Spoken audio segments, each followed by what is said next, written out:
You're listening to Noctis Inkborne. Today, we present The Art of War, written by the ancient Chinese strategist Sun Tzu around the 5th century BC. This timeless classic reveals powerful lessons on strategy, discipline, and the art of winning without unnecessary conflict. Sit back, relax, and let the wisdom of this ancient masterpiece guide you. Chapter 1. Laying Plans. 1. Sun Tzu said, "The art of war is of vital importance to the state. It is a matter of life and death, a road either to safety or to ruin. Hence it is a subject of inquiry which can on no account be neglected."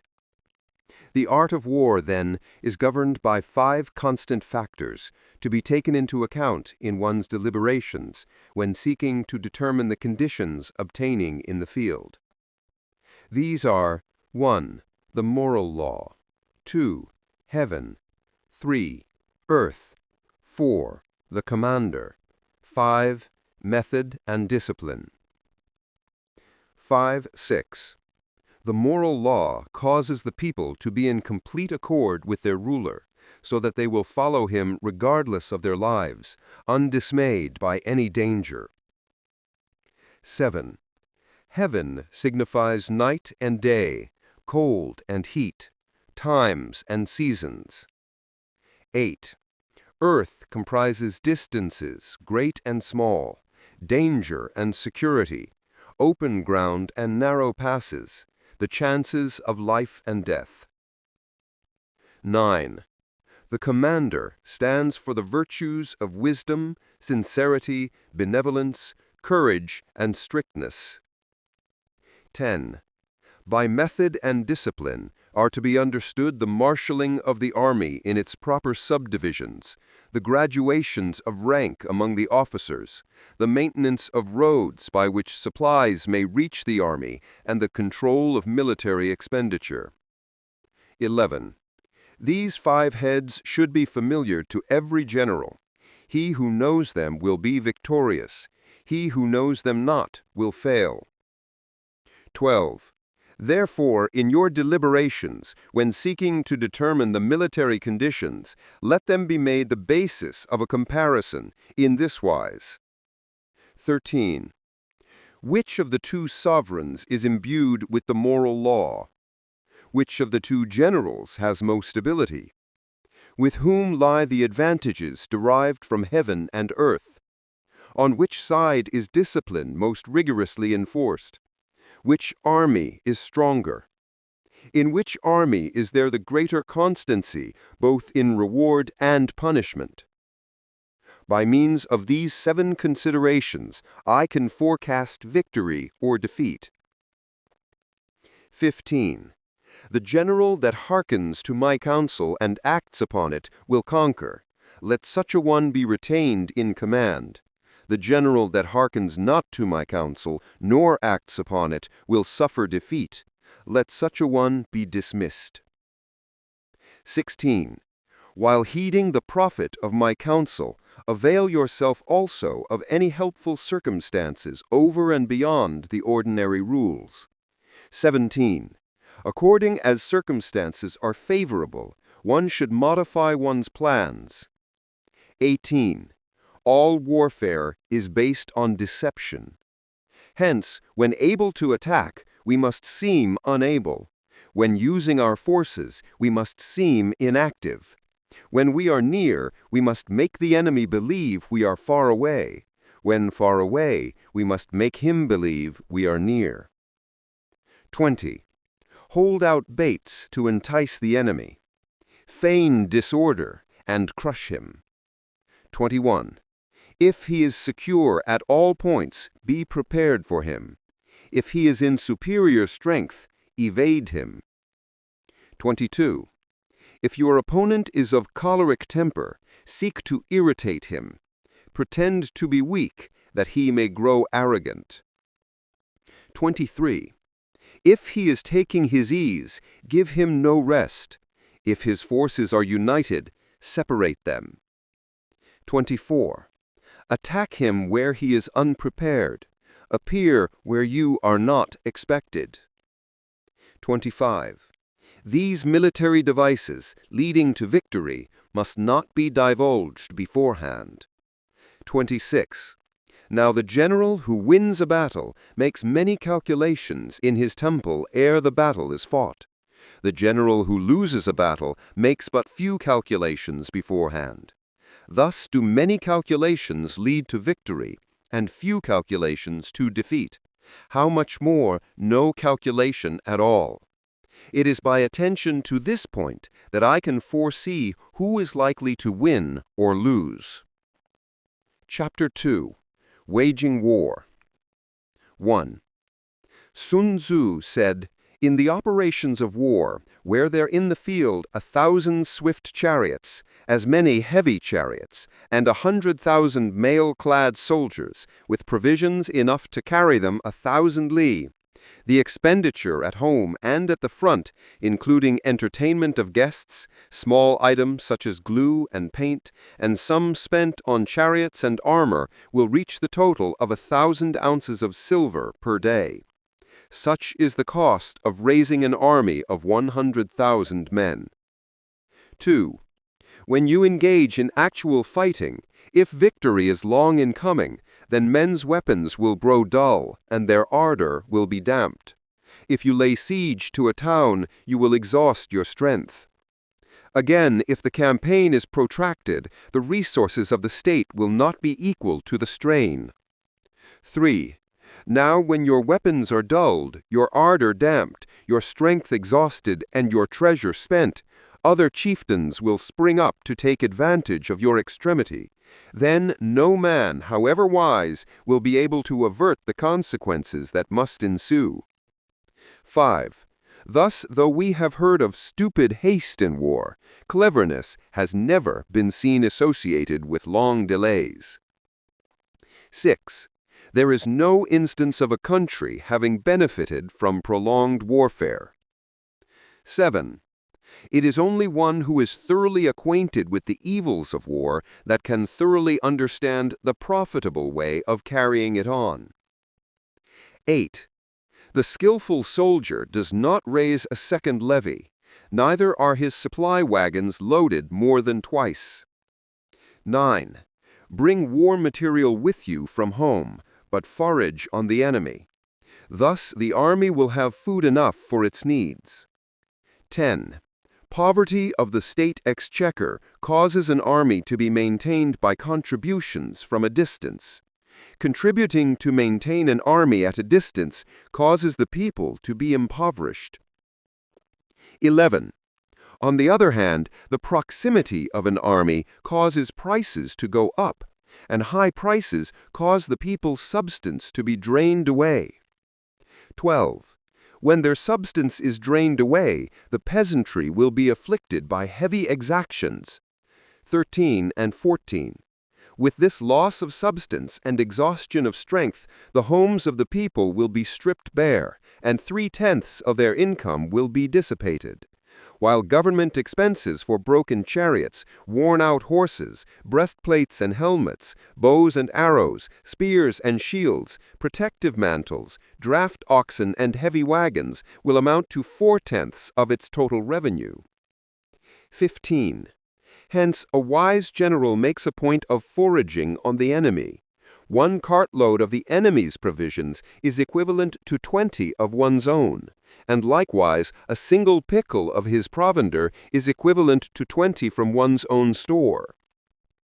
16. Now, in order to kill the enemy, our men must be roused to anger. That there may be advantage from defeating the enemy, they must have their rewards. 17. Therefore, in chariot fighting, when 10 or more chariots have been taken, those should be rewarded who took the first.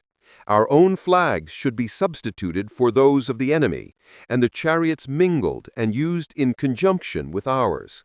The captured soldiers should be kindly treated and kept. 18. This is called using the conquered foe to augment one's own strength. 19.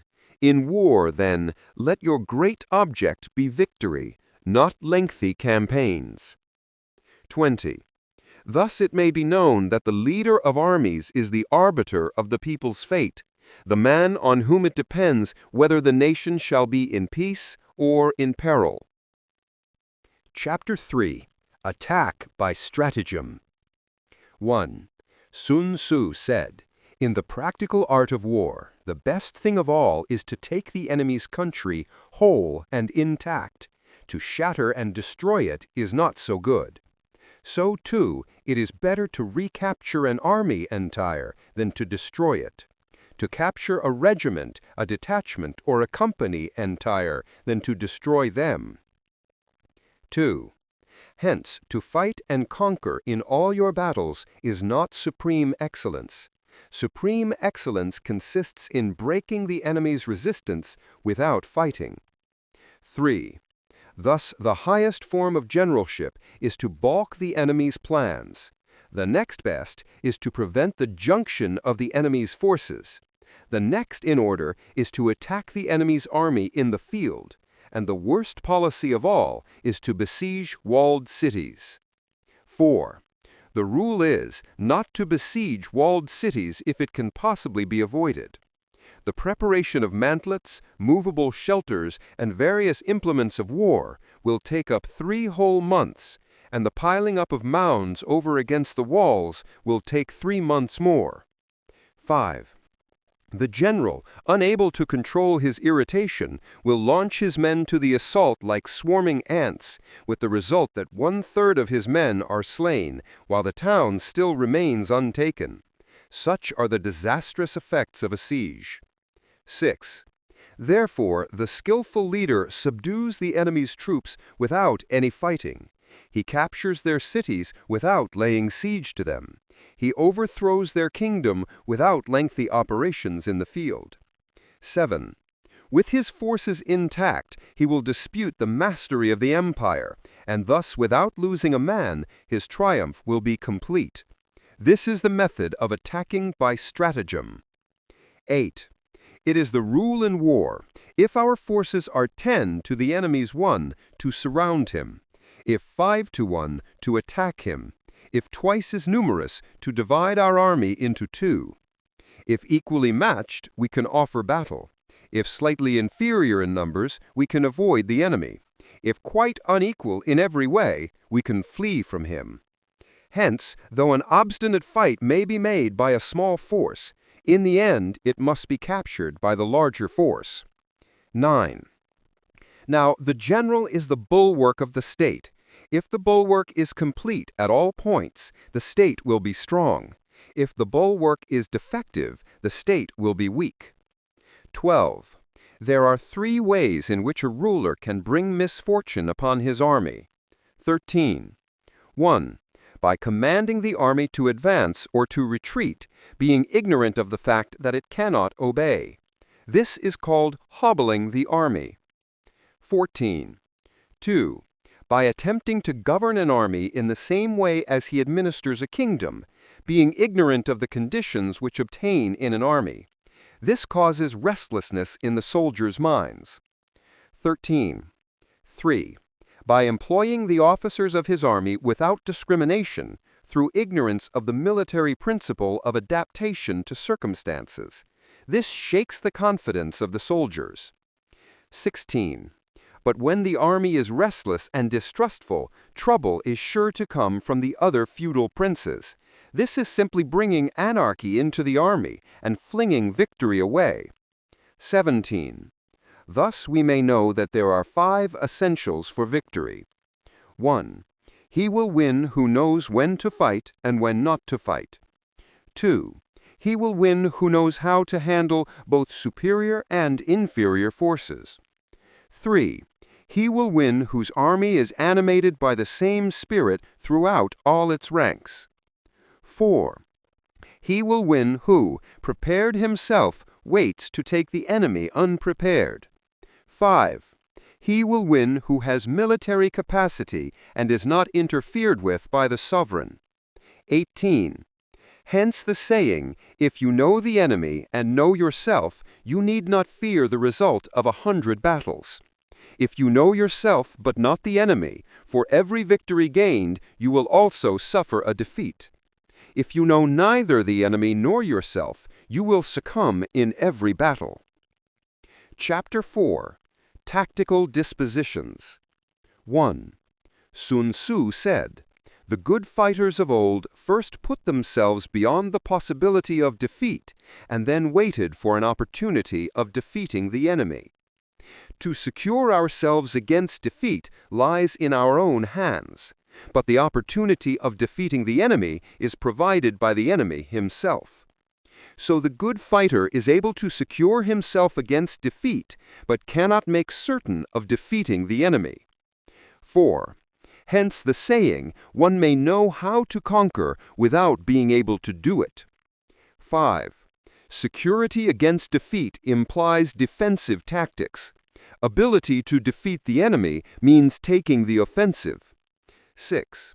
Standing on the defensive indicates insufficient strength, attacking a superabundance of strength. 7. The general who is skilled in defense hides in the most secret recesses of the earth. He who is skilled in attack flashes forth from the topmost heights of heaven. Thus, on the one hand, we have ability to protect ourselves, on the other, a victory that is complete. 8. To see victory only when it is within the ken of the common herd is not the acme of excellence. 9. Neither is it the acme of excellence if you fight and conquer, and the whole empire says, "Well done." 10. To lift an autumn hair is no sign of great strength. To see the sun and moon is no sign of sharp sight. To hear the noise of thunder is no sign of quick ear. 11. What the ancients called a clever fighter is one who not only wins, but excels in winning with ease. Hence his victories bring him neither reputation for wisdom nor credit for courage. 12. He wins his battles by making no mistakes.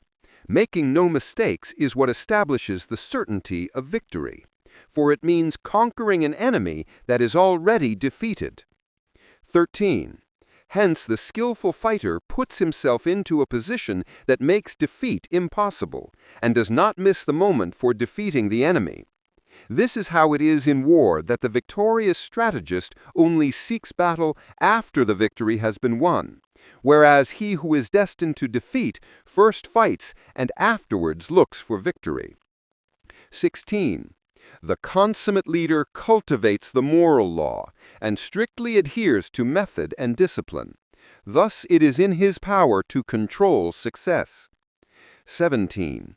In respect of military method, we have, firstly, measurement, secondly, estimation of quantity, thirdly, calculation, fourthly, balancing of chances, and fifthly, victory. 18. Measurement owes its existence to earth, estimation of quantity to measurement, calculation to estimation of quantity, balancing of chances to calculation, and victory to balancing of chances. 19. A victorious army opposed to a routed one is as a pound's weight placed in the scale against a single grain. 20. The onrush of a conquering force is like the bursting of pent-up waters into a chasm 1,000 fathoms deep. Chapter 5. Energy. 1. Sun Tzu said, "The control of a large force is the same principle as the control of a few men. It is merely a question of dividing up their numbers." 2. Fighting with a large army under your command is nowise different from fighting with a small one. It is merely a question of instituting signs and signals. 3. To ensure that your whole host may withstand the brunt of the enemy's attack and remain unshaken, this is effected by maneuvers direct and indirect. 4. That the impact of your army may be like a grindstone dashed against an egg, this is effected by the science of weak points and strong. 5. In all fighting, the direct method may be used for joining battle, but indirect methods will be needed in order to secure victory. 6. Indirect tactics efficiently applied are inexhaustible as heaven and earth, unending as the flow of rivers and streams. Like the sun and moon, they end but to begin anew. Like the 4 seasons, they pass away to return once more. 7. There are not more than 5 musical notes, yet the combinations of these 5 give rise to more melodies than can ever be heard. 8. There are not more than 5 primary colors, blue, yellow, red, white, and black, yet in combination they produce more hues than can ever be seen. 9. There are not more than 5 cardinal tastes, sour, acrid, salt, sweet, bitter, yet combinations of them yield more flavors than can ever be tasted. 10. In battle, there are not more than 2 methods of attack, the direct and the indirect, yet these 2 in combination give rise to an endless series of maneuvers. The direct and the indirect lead on to each other in turn. It is like moving in a circle. You never come to an end. Who can exhaust the possibilities of their combination? 12. The onset of troops is like the rush of a torrent which will even roll stones along in its course. 13. The quality of decision is like the well-timed swoop of a falcon, which enables it to strike and destroy its victim. 14. Therefore, the good fighter will be terrible in his onset and prompt in his decision. 15. Energy may be likened to the bending of a crossbow, decision to the releasing of a trigger. 16. Amid the turmoil and tumult of battle, there may be seeming disorder and yet no real disorder at all. Amid confusion and chaos, your array may be without head or tail, yet it will be proof against defeat. 17. Simulated disorder postulates perfect discipline. Simulated fear postulates courage. Simulated weakness postulates strength. 18. Hiding order beneath the cloak of disorder is simply a question of subdivision. Concealing courage under a show of timidity presupposes a fund of latent energy. Masking strength with weakness is to be effected by tactical dispositions. Thus, one who is skillful in keeping the enemy on the move maintains deceitful appearances according to which the enemy will act. He sacrifices something that the enemy may snatch at it. By holding out baits, he keeps him on the march. Then, with a body of picked men, he lies in wait for him. The clever combatant looks to the effect of combined energy and does not require too much from individuals. Hence his ability to pick out the right men and utilize combined energy. When he utilizes combined energy, his fighting men become, as it were, like rolling logs or stones. For it is the nature of a log or stone to remain motionless on level ground and to move when on a slope. If four-cornered, to come to a standstill, but if round-shaped, to go rolling down. Thus the energy developed by good fighting men is as the momentum of a round stone rolled down a mountain thousands of feet in height. So much on the subject of energy. Chapter 6. Weak Points and Strong. 1. Sun Tzu said, "Whoever is first in the field and awaits the coming of the enemy will be fresh for the fight. Whoever is second in the field and has to hasten to battle will arrive exhausted." 2. Therefore the clever combatant imposes his will on the enemy, but does not allow the enemy's will to be imposed on him. 3. By holding out advantages to him, he can cause the enemy to approach of his own accord, or by inflicting damage, he can make it impossible for the enemy to draw near. 4. If the enemy is taking his ease, he can harass him. If well supplied with food, he can starve him out. If quietly encamped, he can force him to move. 5. Appear at points which the enemy must hasten to defend. March swiftly to places where you are not expected. 6. An army may march great distances without distress if it marches through country where the enemy is not. 7. You can be sure of succeeding in your attacks if you only attack places which are undefended. You can ensure the safety of your defense if you only hold positions that cannot be attacked. 8. Hence, that general is skillful in attack whose opponent does not know what to defend, and he is skillful in defense whose opponent does not know what to attack. 9. O divine art of subtlety and secrecy, through you we learn to be invisible, through you inaudible, and hence we can hold the enemy's fate in our hands. 10. You may advance and be absolutely irresistible if you make for the enemy's weak points. You may retire and be safe from pursuit if your movements are more rapid than those of the enemy. 11.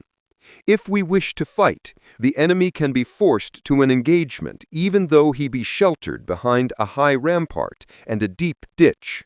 All we need do is attack some other place that he will be obliged to relieve. 12.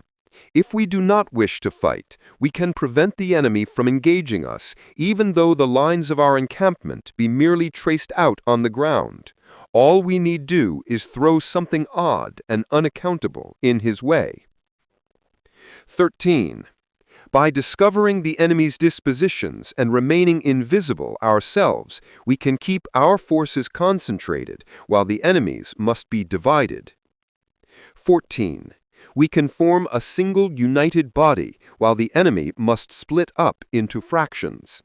Hence there will be a whole pitted against separate parts of a whole, which means that we shall be many to the enemy's few. 15.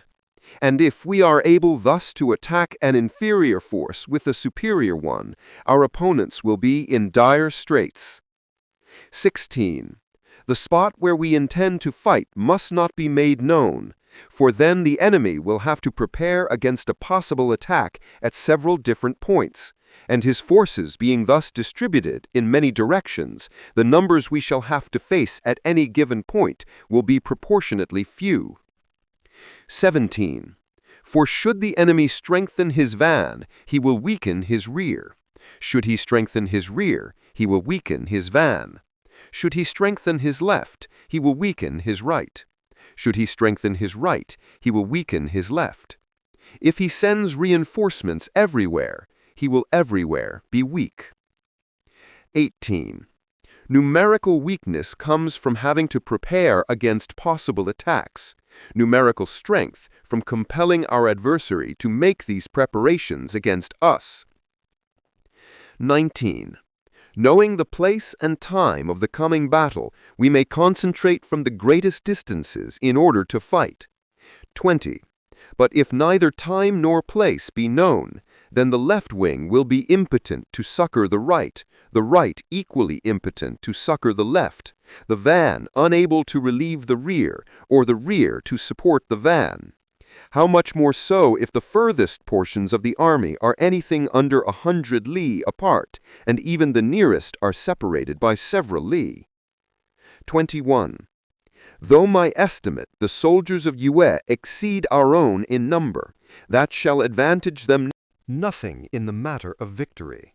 I say then that victory can be achieved. 22. Though the enemy be stronger in numbers, we may prevent him from fighting. Scheme so as to discover his plans and the likelihood of their success. 23. Rouse him and learn the principle of his activity or inactivity. Force him to reveal himself so as to find out his vulnerable spots. 24. Carefully compare the opposing army with your own, so that you may know where strength is superabundant and where it is deficient. 25. In making tactical dispositions, the highest pitch you can attain is to conceal them. Conceal your dispositions, and you will be safe from the prying of the subtlest spies, from the machinations of the wisest brains. 26. How victory may be produced for them out of the enemy's own tactics, that is what the multitude cannot comprehend. 27. All men can see the tactics whereby I conquer, but what none can see is the strategy out of which victory is evolved. 28. Do not repeat the tactics which have gained you one victory, but let your methods be regulated by the infinite variety of circumstances. 29. Military tactics are like unto water, for water, in its natural course, runs away from high places and hastens downwards. So, in war, the way is to avoid what is strong and to strike at what is weak. Water shapes its course according to the nature of the ground over which it flows. The soldier works out his victory in relation to the foe whom he is facing. Therefore, just as water retains no constant shape, so in warfare there are no constant conditions. He who can modify his tactics in relation to his opponent and thereby succeed in winning may be called a heaven-born captain. 34. The 5 elements, water, fire, wood, metal, earth, are not always equally predominant. The 4 seasons make way for each other in turn. There are short days and long. The moon has its periods of waning and waxing. Chapter 7. Maneuvering. 1. Sun Tzu said, "In war, the general receives his commands from the sovereign." 2. Having collected an army and concentrated his forces, he must blend and harmonize the different elements thereof before pitching his camp. 3. After that comes tactical maneuvering, than which there is nothing more difficult. The difficulty of tactical maneuvering consists in turning the devious into the direct and misfortune into gain. 4. Thus to take a long and circuitous route after enticing the enemy out of the way, and those starting after him, to contrive to reach the goal before him, shows knowledge of the artifice of deviation. 5. Maneuvering with an army is advantageous, with an undisciplined multitude most dangerous. 6. If you set a fully equipped army in march in order to snatch an advantage, the chances are that you will be too late. On the other hand, to detach a flying column for the purpose involves the sacrifice of its baggage and stores. 7. Thus, if you order your men to roll up their buff coats and make forced marches without halting day or night, covering double the usual distance at a stretch, doing 100 li in order to wrest an advantage, the leaders of all your 3 divisions will fall into the hands of the enemy. 8. The stronger men will be in front, the jaded ones will fall behind, and on this plan only 1/10 of your army will reach its destination. 9. If you march 50 li in order to outmaneuver the enemy, you will lose the leader of your first division, and only half your force will reach the goal. If you march 30 li with the same object, 2/3 of your army will arrive. 11. We may take it then that an army without its baggage train is lost. Without provisions, it is lost. Without bases of supply, it is lost. 12. We cannot enter into alliances until we are acquainted with the designs of our neighbors.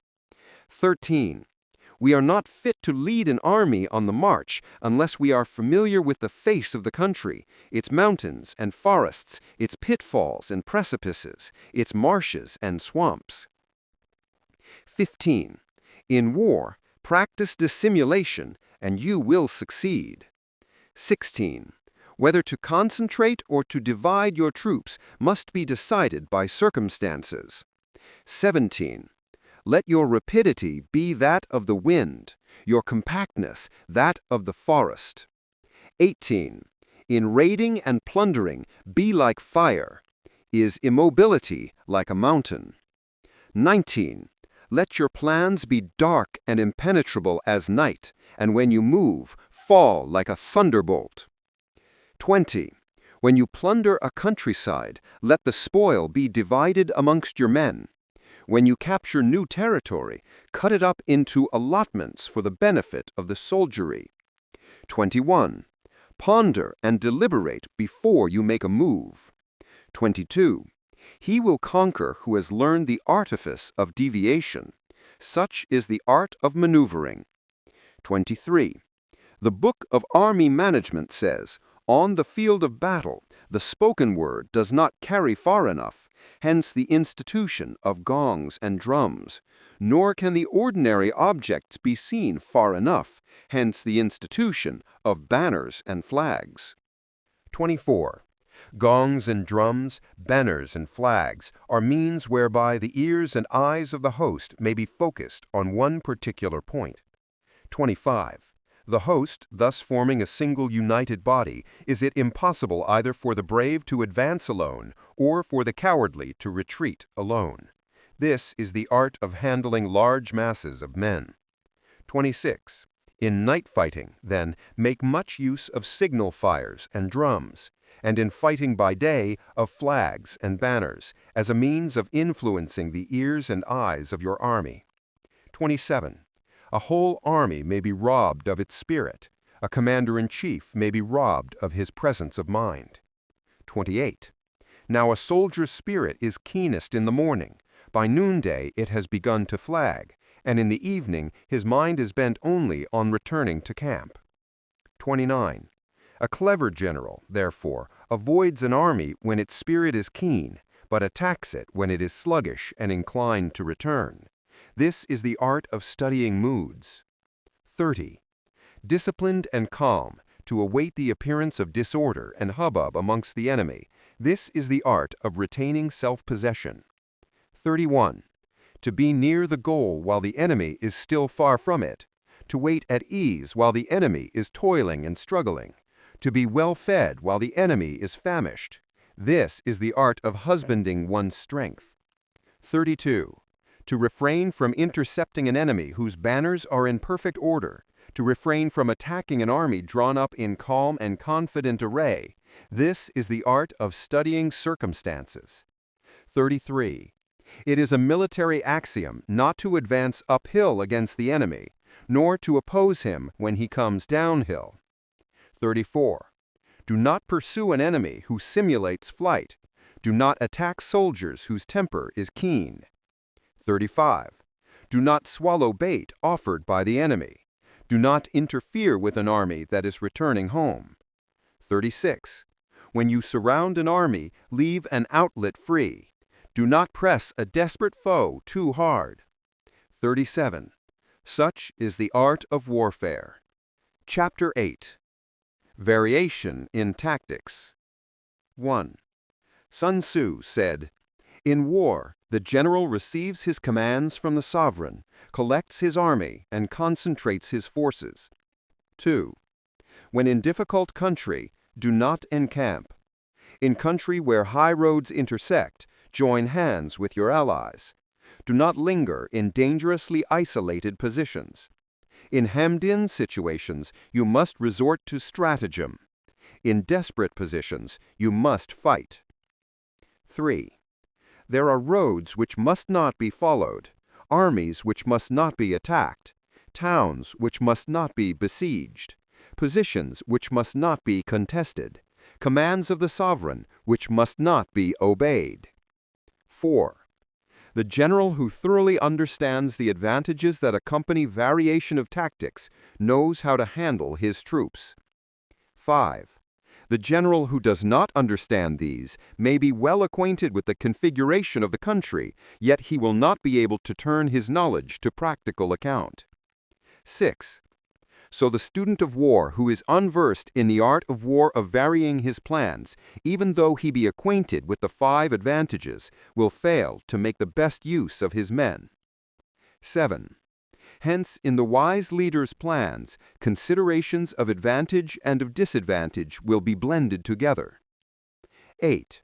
If our expectation of advantage be tempered in this way, we may succeed in accomplishing the essential part of our schemes. 9.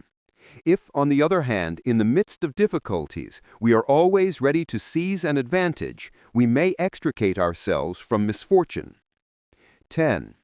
Reduce the hostile chiefs by inflicting damage on them, and make trouble for them and keep them constantly engaged. Hold out specious allurements and make them rush to any given point. 11.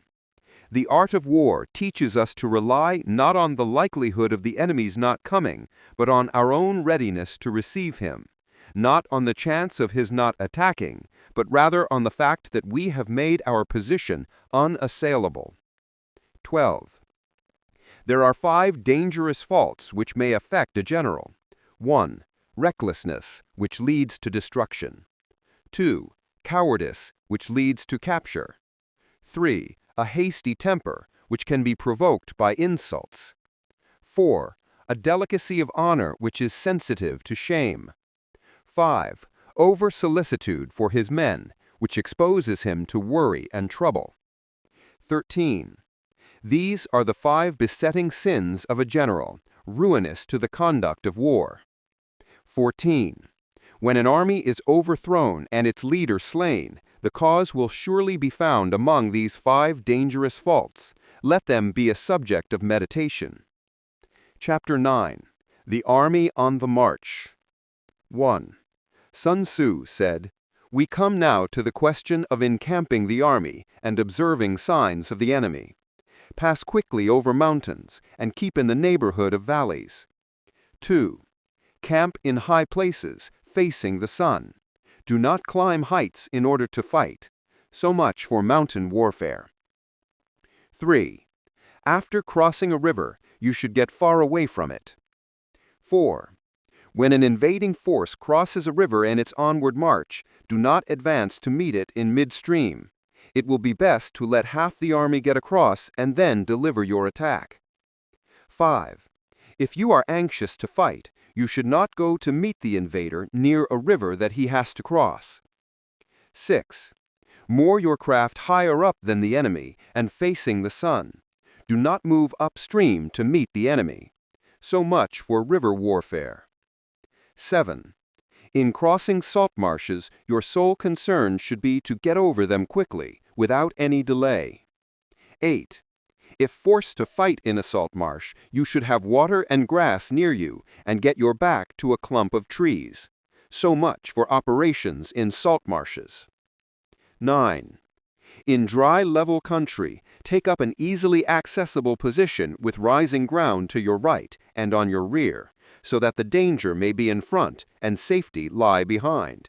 So much for campaigning in flat country. 10.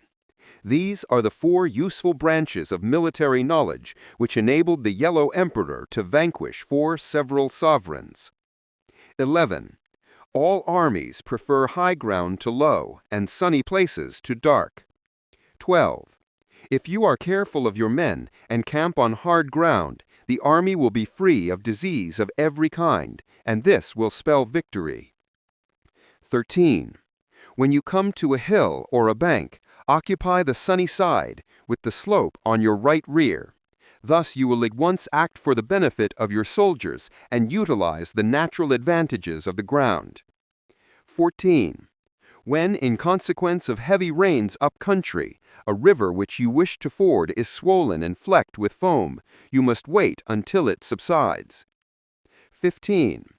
Country in which there are precipitous cliffs with torrents running between, deep natural hollows, confined places, tangled thickets, quagmires, and crevasses, should be left with all possible speed and not approached.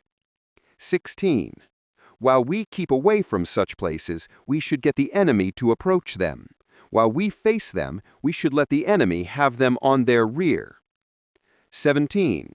If in the neighborhood of your camp there should be any hilly country, ponds surrounded by aquatic grass, hollow basins filled with reeds, or woods with thick undergrowth, these must be carefully routed out and searched, for these are places where men in ambush or insidious spies are likely to be lurking. 18. When the enemy is close at hand and remains quiet, he is relying on the natural strength of his position. 19. When he keeps aloof and tries to provoke a battle, he is anxious for the other side to advance. 20. If his place of encampment is easy of access, he is tendering a bait. 21. Movement amongst the trees of a forest shows that the enemy is advancing. The appearance of a number of screens in the midst of thick grass means that the enemy wants to make us suspicious. 22. The rising of birds in their flight is the sign of an ambuscade. Startled beasts indicate that a sudden attack is coming. 23. When there is dust rising in a high column, it is the sign of chariots advancing. When the dust is low but spread over a wide area, it betokens the approach of infantry. When it branches out in different directions, it shows that parties have been sent to collect firewood. A few clouds of dust moving to and fro signify that the army is encamping. 24. Humble words and increased preparations are signs that the enemy is about to advance. Violent language and driving forward as if to the attack are signs that he will retreat. 25. When the light chariots come out first and take up a position on the wings, it is the sign that the enemy is forming for battle. 26. Peace proposals unaccompanied by a sworn covenant indicate a plot. 27. When there is much running about and the soldiers fall into rank, it means that the critical moment has come. 28. When some are seen advancing and some retreating, it is a lure. 29.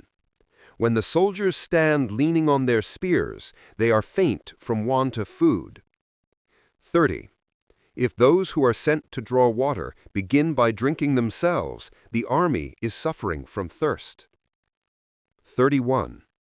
If the enemy sees an advantage to be gained and makes no effort to secure it, the soldiers are exhausted. 32. If birds gather on any spot, it is unoccupied. Clamor by night betokens nervousness.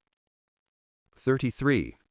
If there is disturbance in the camp, the general's authority is weak. If the banners and flags are shifted about, sedition is afoot. If the officers are angry, it means that the men are weary. 34. When an army feeds its horses with grain and kills its cattle for food, and when the men do not hang their cooking pots over the campfires, showing that they will not return to their tents, you may know that they are determined to fight to the death. 35. The sight of men whispering together in small knots or speaking in subdued tones points to disaffection amongst the rank and file. 36. Too frequent rewards signify that the enemy is at the end of his resources. Too many punishments betray a condition of dire distress. 37. To begin by bluster, but afterwards to take fright at the enemy's numbers, shows a supreme lack of intelligence. 38. When envoys are sent with compliments in their mouths, it is the sign that the enemy wishes for a truce. 39.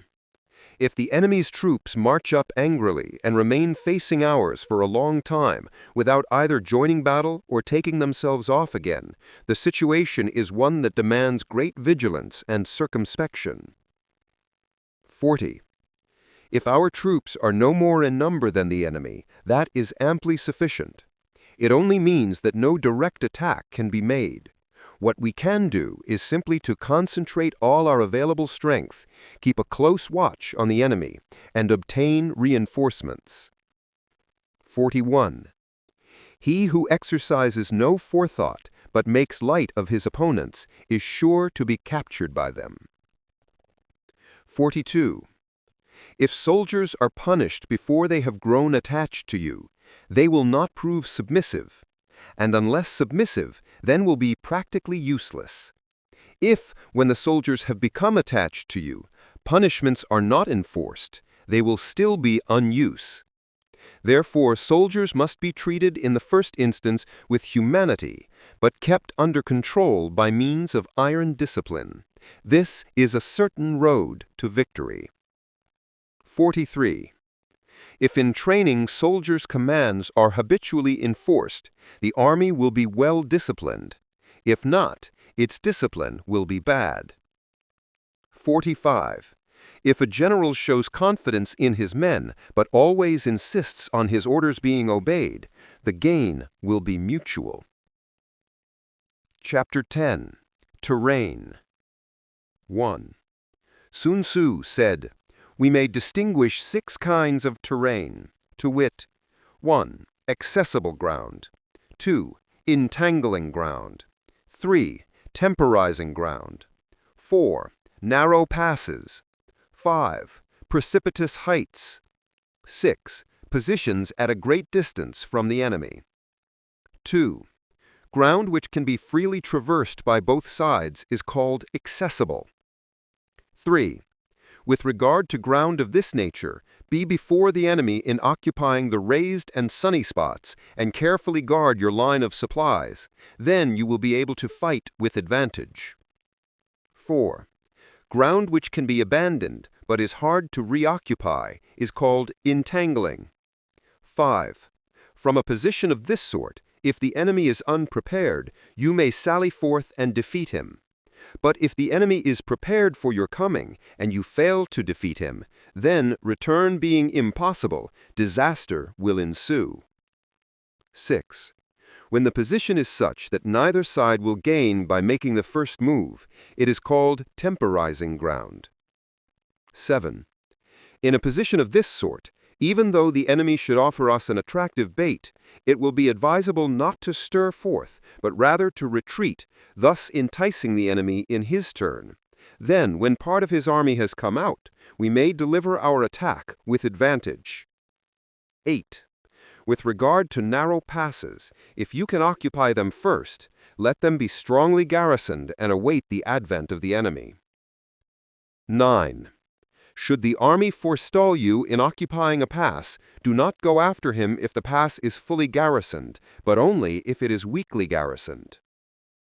10. With regard to precipitous heights, if you are beforehand with your adversary, you should occupy the raised and sunny spots, and there wait for him to come up. 11. If the enemy has occupied them before you, do not follow him, but retreat and try to entice him away. 12.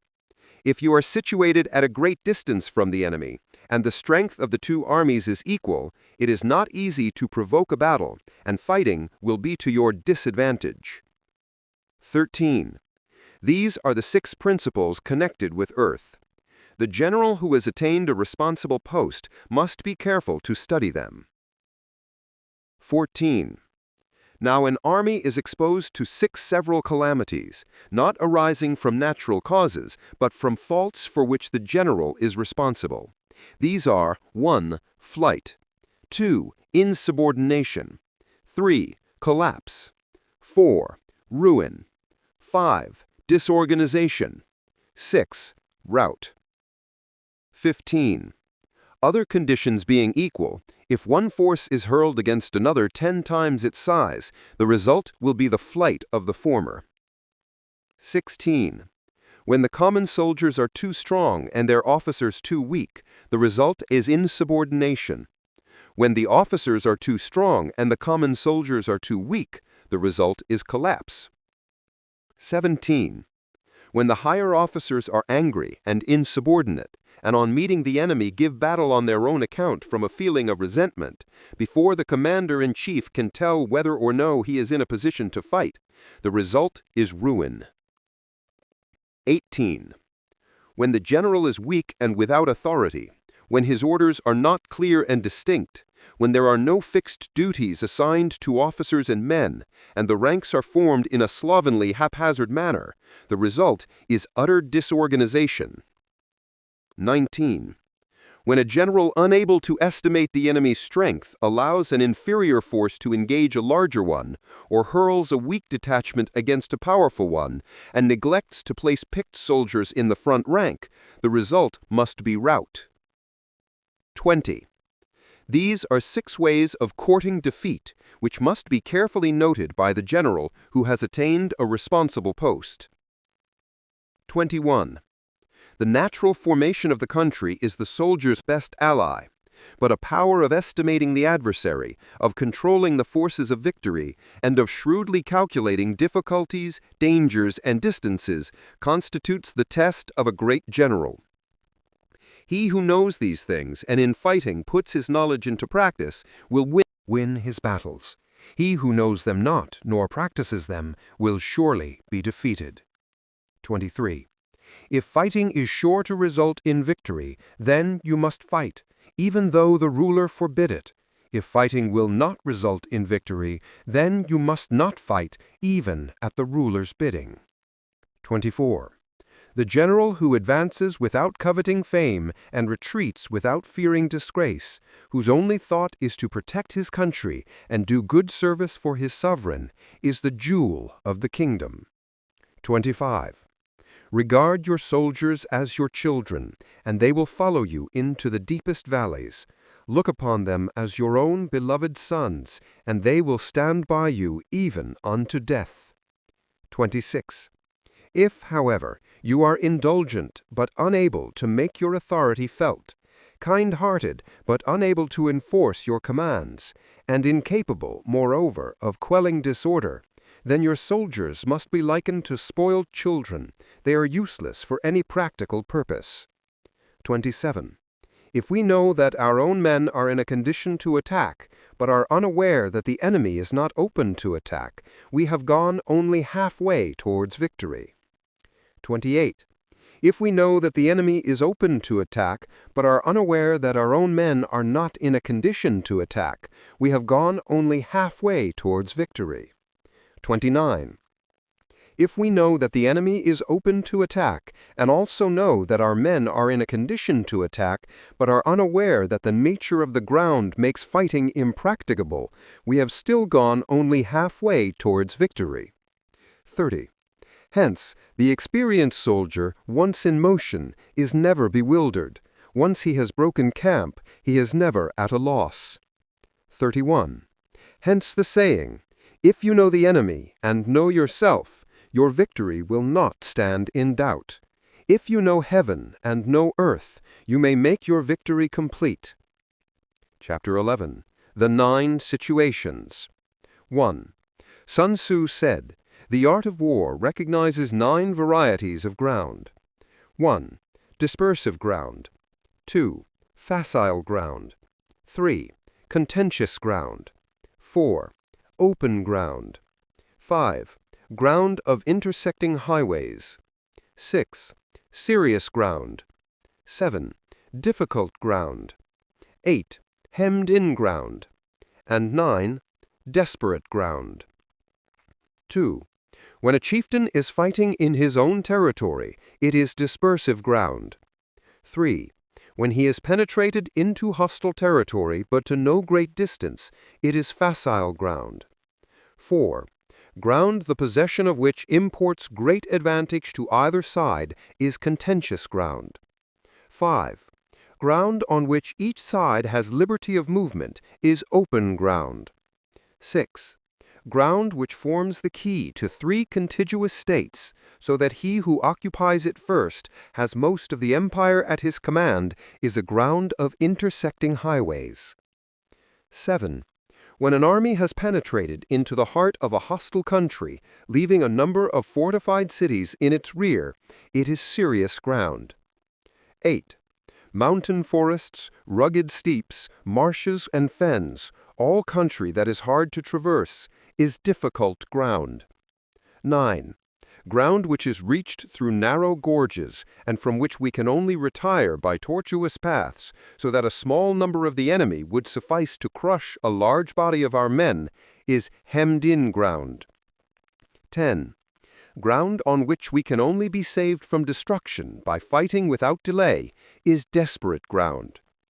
11. Therefore, on dispersive ground, fight not. On facile ground, halt not. On contentious ground, attack not. 12. On open ground, do not try to block the enemy's way. On the ground of intersecting highways, join hands with your allies. 13. On serious ground, gather in plunder.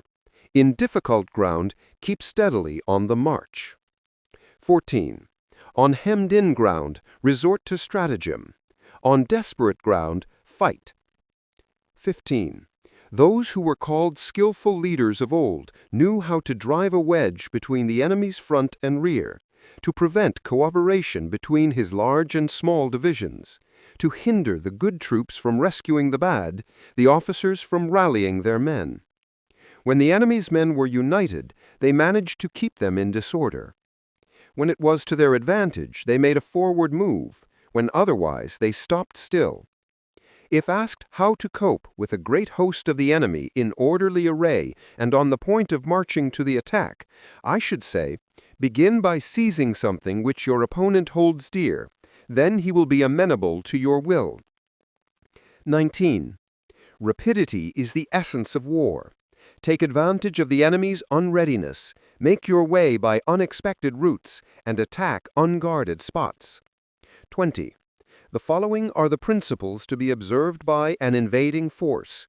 The further you penetrate into a country, the greater will be the solidarity of your troops, and thus the defenders will not prevail against you. 21. Make forays in fertile country in order to supply your army with food. 22.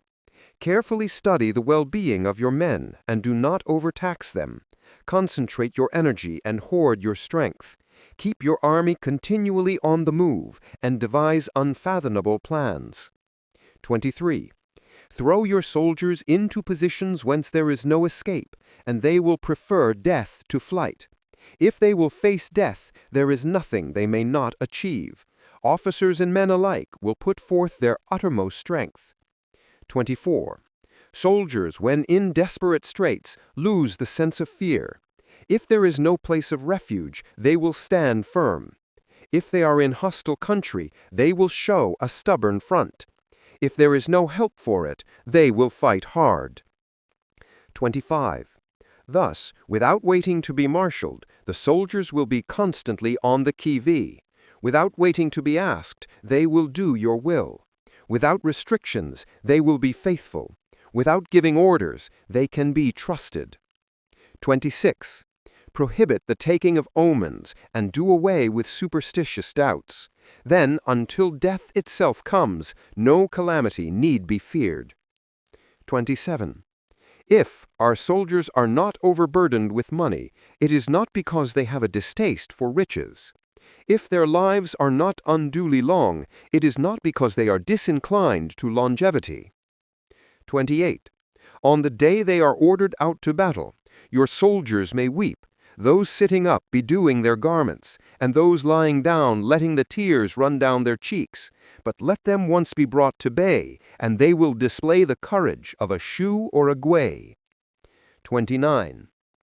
The skillful tactician may be likened to the shuai zhan.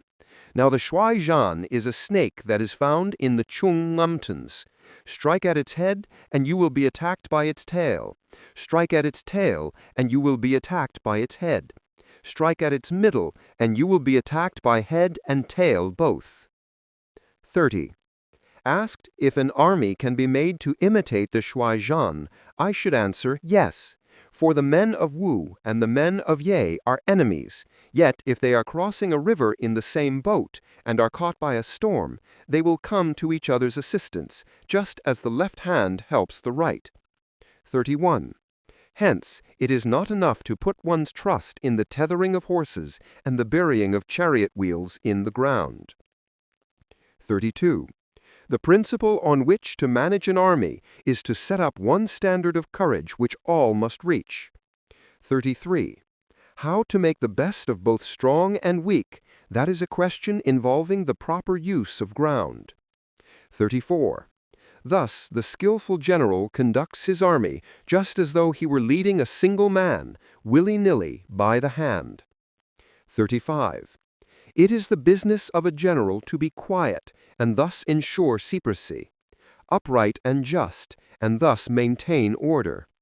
He must be able to mystify his officers and men by false reports and appearances, and thus keep them in total ignorance. 37.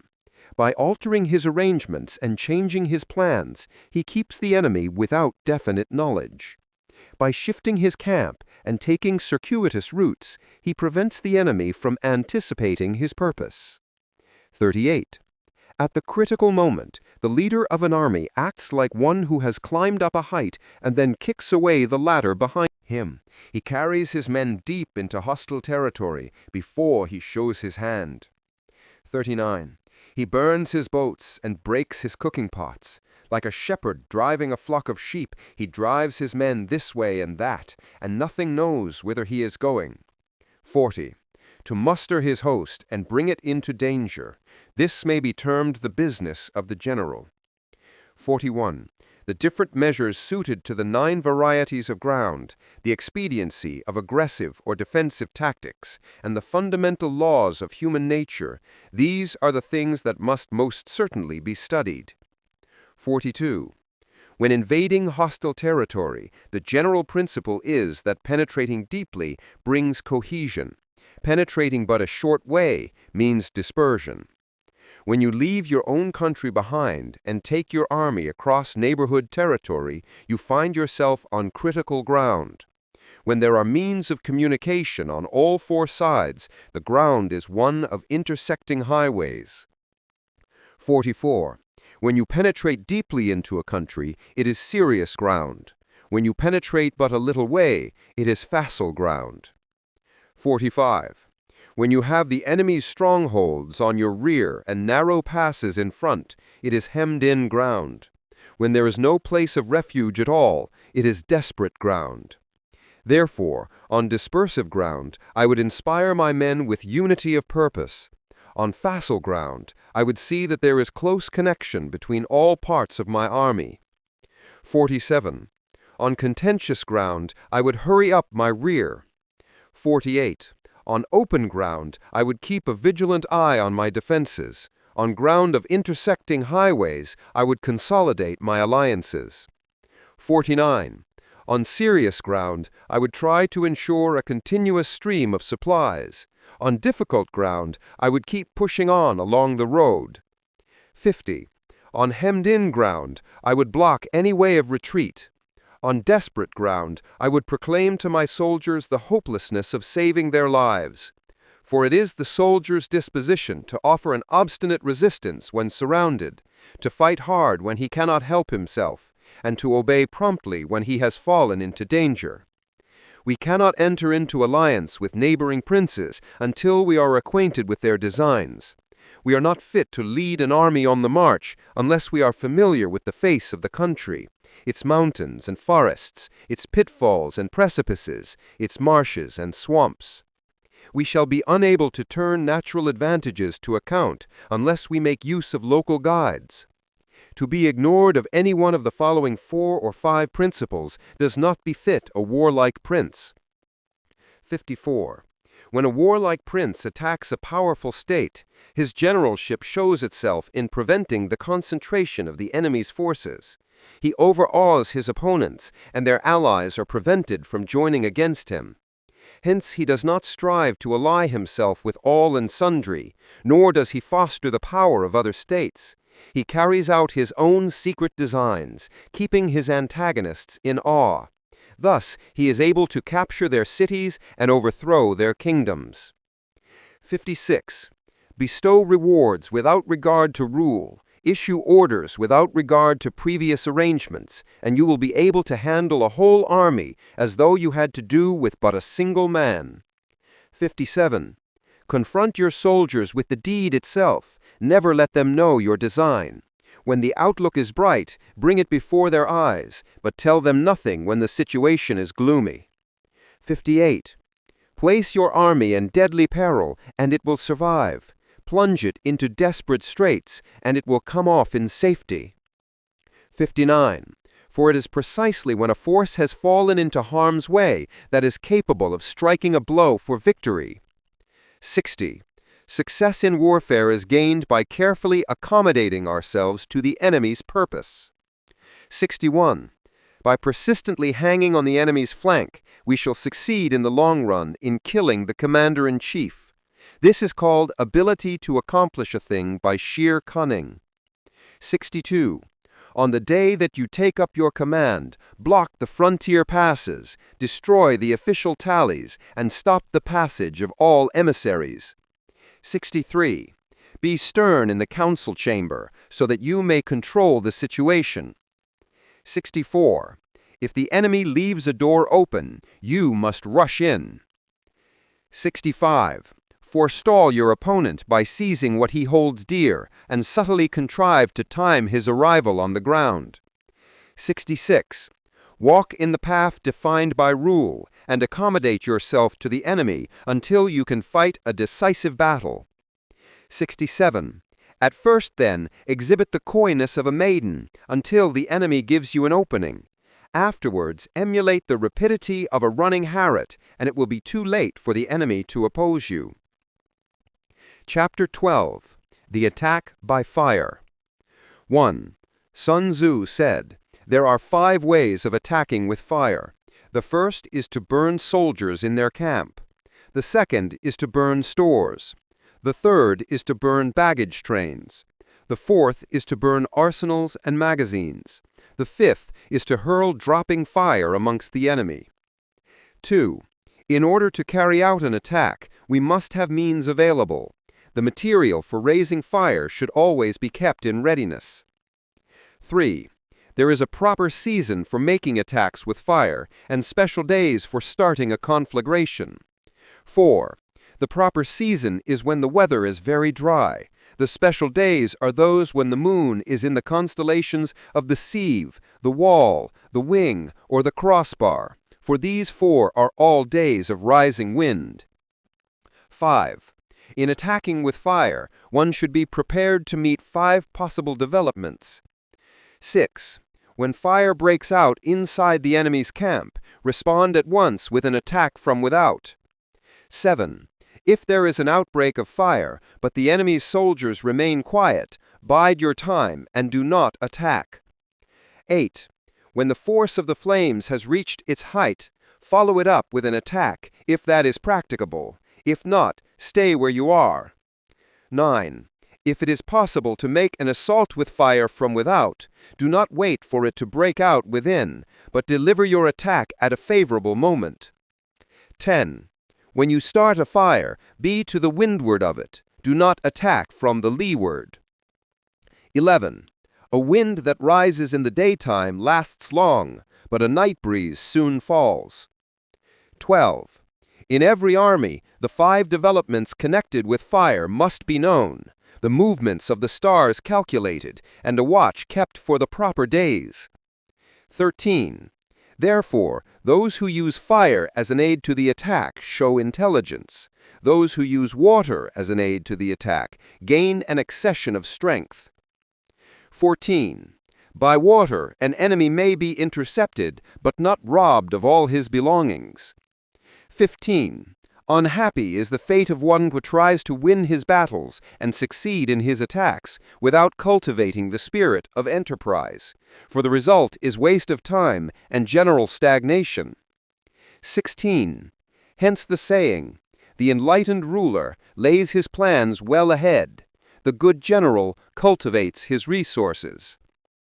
17.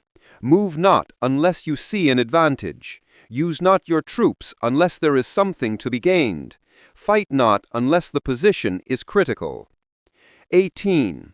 No ruler should put troops into the field merely to gratify his own spleen. No general should fight a battle simply out of pique. 19. If it is to your advantage, make a forward move. If not, stay where you are. 20. Anger may in time change to gladness. Vexation may be succeeded by content. 21. But a kingdom that has once been destroyed can never come again into being, nor can the dead ever be brought back to life. Hence, the enlightened ruler is heedful, and the good general full of caution. This is the way to keep a country at peace and an army intact. Chapter 13. The Use of Spies. 1. Sun Tzu said, "Raising a host of 100,000 men and marching them great distances entails heavy loss on the people and a drain on the resources of the state. The daily expenditure will amount to 1,000 ounces of silver. There will be commotion at home and abroad, and men will drop down exhausted on the highways. As many as 700,000 families will be impeded in their labor. 2. Hostile armies may face each other for years, striving for the victory which is decided in a single day. This being so, to remain in ignorance of the enemy's condition simply because one grudges the outlay of 100 ounces of silver in honors and emoluments is the height of inhumanity. 3. One who acts thus is no leader of men, no present help to his sovereign, no master of victory. 4. Thus, what enables the wise sovereign and the good general to strike and conquer and achieve things beyond the reach of ordinary men is foreknowledge. Now, this foreknowledge cannot be elicited from spirits. It cannot be obtained inductively from experience, nor by any deductive calculation. 6. Knowledge of the enemy's dispositions can only be obtained from other men. 7. Hence the use of spies, of whom there are 5 classes. 1. Local spies. 2. Inward spies. 3. Converted spies. 4. Doomed spies. 5. Surviving spies. 8. When these 5 kinds of spy are all at work, none can discover the secret system. This is called divine manipulation of the threads. It is the sovereign's most precious faculty. 9. Having local spies means employing the services of the inhabitants of a district. 10. Having inward spies, making use of officials of the enemy. 11. Having converted spies, getting hold of the enemy's spies and using them for our own purposes. 12. Having doomed spies, doing certain things openly for purposes of deception, and allowing our spies to know of them and report them to the enemy. 13. Surviving spies, finally, are those who bring back news from the enemy's camp. 14. Hence it is that which none in the whole army are more intimate relations to be maintained than with spies, none should be more liberally rewarded. In no other business should greater secrecy be preserved. 15. Spies cannot be usefully employed without a certain intuitive sagacity. 16. They cannot be properly managed without benevolence and straightforwardness. 17. Without subtle ingenuity of mind, one cannot make certain of the truth of their reports. 18. Be subtle, and use your spies for every kind of business. 19.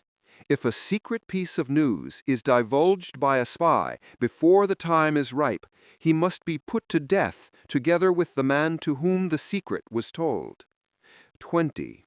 Whether the object be to crush an army, to storm a city, or to assassinate an individual, it is always necessary to begin by finding out the names of the attendants, the aide-de-camp, and doorkeepers and sentries of the general in command. Our spies must be commissioned to ascertain these. 21. The enemy's spies who have come to spy on us must be sought out, tempted with bribes, led away, and comfortably housed. Thus they will become converted spies and available for our service. 22. It is through the information brought by the converted spy that we are able to acquire and employ local and inward spies. 23. It is owing to his information, again, that we can cause the doomed spy to carry false tidings to the enemy. 24. Lastly, it is by his information that the surviving spy can be used on appointed occasions. 25. The end and aim of spying in all its 5 varieties is knowledge of the enemy, and this knowledge can only be derived in the first instance from the converted spy. Hence, it is essential that the converted spy be treated with the utmost liberality. Of old, the rise of the Yin dynasty was due to Ai Qi, who had served under the Xia. Likewise, the rise of the Zhou dynasty was due to Lu Ya, who had served under the Yin. Hence, it is only the enlightened ruler and the wise general who will use the highest intelligence of the army for purposes of spying, and thereby achieve great results. Spies are a most important element in war, because on them depends an army's ability to move. You've been listening to The Art of War here on Noctis Inkborne. If these ancient strategies opened a new perspective for you, make sure to like, subscribe, and explore our growing library of classic self-development audiobooks. Thank you for spending your time with us. Stay sharp, stay focused, and keep learning.